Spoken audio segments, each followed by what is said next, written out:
Hello दोस्तों, once again very welcome back to the new video. और ये जो वीडियो होने वाला है इसमें मैं छोटा सा थोड़ा सा यहाँ पर गाइडेंस करने वाला हूँ।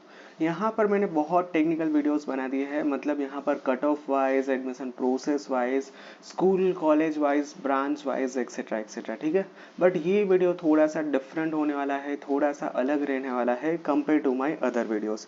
यहाँ पर मैं बहुत ही सीरियस एक पॉइंट लेके आया हूँ और वो यहाँ पर पॉइंट बहुत ही आपके काम का पॉइंट है, क्योंकि ये पॉइंट में हर एक यहाँ पर आप भी इन्वॉल्व हो, आपके पेरेंट्स भी इन्वॉल्व है, आपकी फैमिलीज भी यहाँ पर इन्वॉल्व है, ठीक है।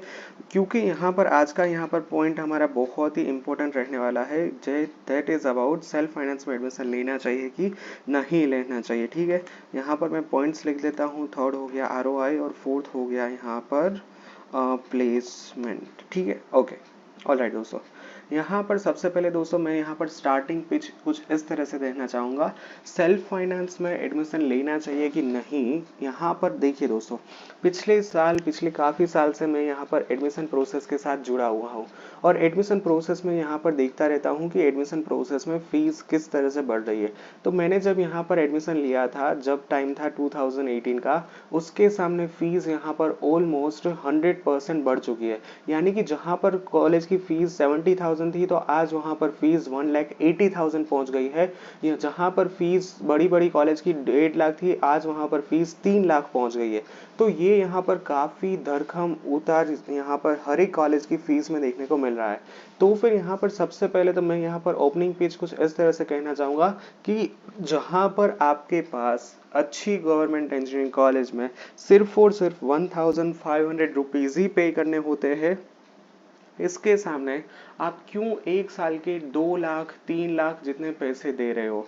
जबकि यहाँ पर एट दी एंड डिपेंड आपके ऊपर करेगा कि आप किस तरह से यहाँ पर पूरा कैचअप करते हो, किस तरह से आप इंजीनियरिंग में पढ़ते हो, किस तरह से आप अपनी स्टडी और करियर के ऊपर फोकस करते हो, ठीक है। तो दोस्तों, यहाँ पर मेरी सबसे पहले पॉइंट रहेगा आपका फीस के ऊपर। यहाँ पर दोस्तों सबसे पहले तो आप जब भी यहाँ पर कोई भी कॉलेज के बारे में सोचिए, सबसे पहले ये सोचिए कि कितना खर्चा होगा। 4 साल में आप कितना इन्वेस्ट कर रहे हो। सपोज मान के ले लीजिए, मैं यहाँ पर मोटा मोटा निर्मा यूनिवर्सिटी की 2 लाख फी यहाँ पर कंसिडर करता हूँ, ठीक है। 2 लाख से ज़्यादा ही है, बट हम राउंड फिगर कर देते हैं 2 लाख। तो फिर यहाँ पर आपके 4 साल की सिर्फ और सिर्फ ट्यूशन फी हो जाती है 8 लाख रुपीज़। इसके बाद यहाँ पर एक साल की आप 70,000 यहाँ पर हॉस्टल फीस लेके चलिए, बट यहाँ पर हम 70 नहीं, चलिए 50,000 यहाँ पर आपकी हॉस्टल फीस लेके चलते हैं।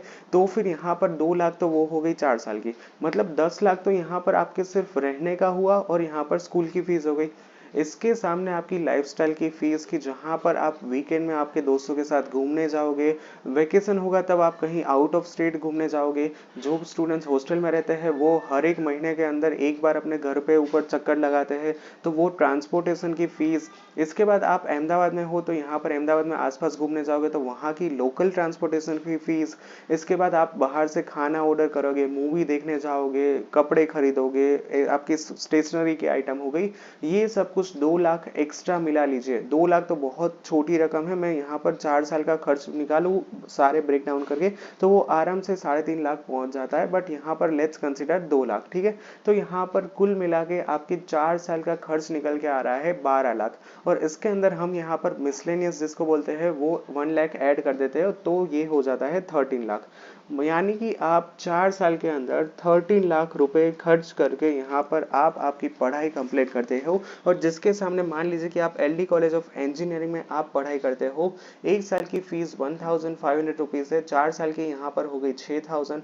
हॉस्टल की फीस यहाँ पर काफ़ी कम है, तो ये मान लीजिए टूल मिला के 6,000 plus 4,000 which is equivalent to 10,000।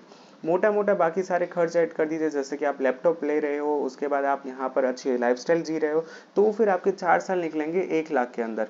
मान लीजिए कि मोटा मोटा लेके चल लीजिए 2 लाख।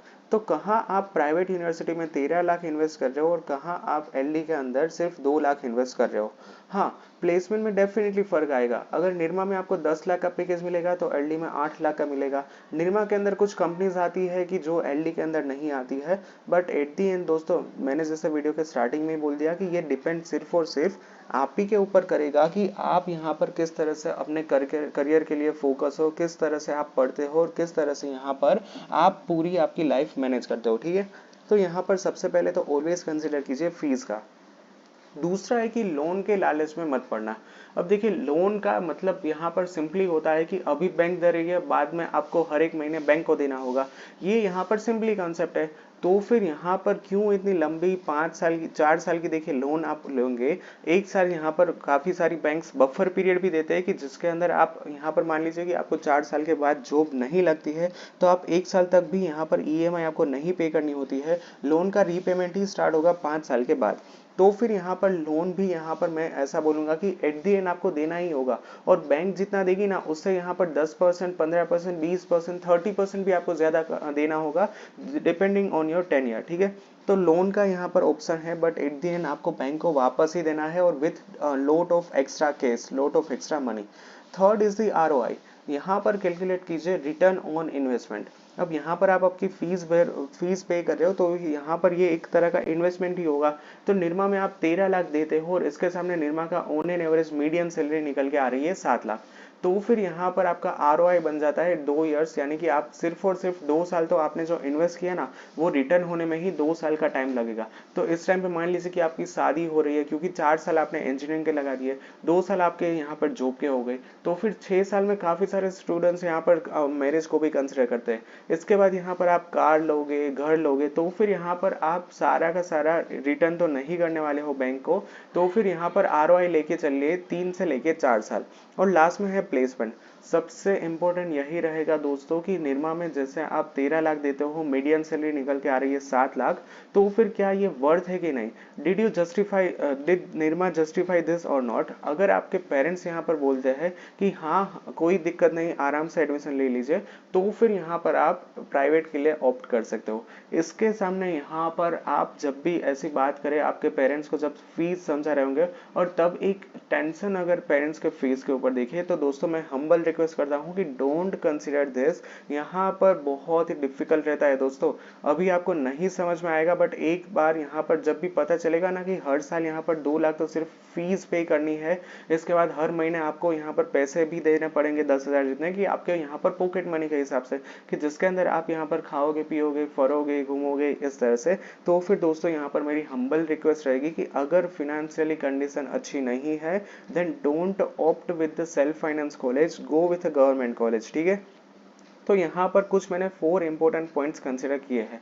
इसके बाद यहाँ पर आपको मुझे कमेंट्स में लिखना है कि व्हाट यू विल चूज, ठीक है। अगर यहाँ पर मैंने तो यहाँ पर मेरे थॉट प्रोसेस लिखे हैं और मैंने ये पिछले 3-4 सालों से एनालिसिस किए, और मैंने यहाँ पर ये भी देखा है कि अगर यहाँ पर 1% भी नहीं, जितनी गुजरात के अंदर कॉलेजेस है उसका 0.5% ही यहाँ पर अच्छे प्लेसमेंट देते हैं फीस के ऊपर। मतलब यहाँ पर 13 लाख आप फीस देते हो तो फिर आपको 15-20 लाख के पैकेज मिलते हैं। ऐसे सिर्फ और सिर्फ 1% या फिर 0.5% ही कॉलेज है, बाकी की गुजरात में कोई भी इतनी अच्छी कॉलेज नहीं है कि जिसके अंदर बड़े बड़े प्लेसमेंट आपको देखने को मिलता है, ठीक है। So yeah that's it for today's video. Thank you very much for watching this video. If you any doubts then ask me in the comment section. Thank you, bye bye.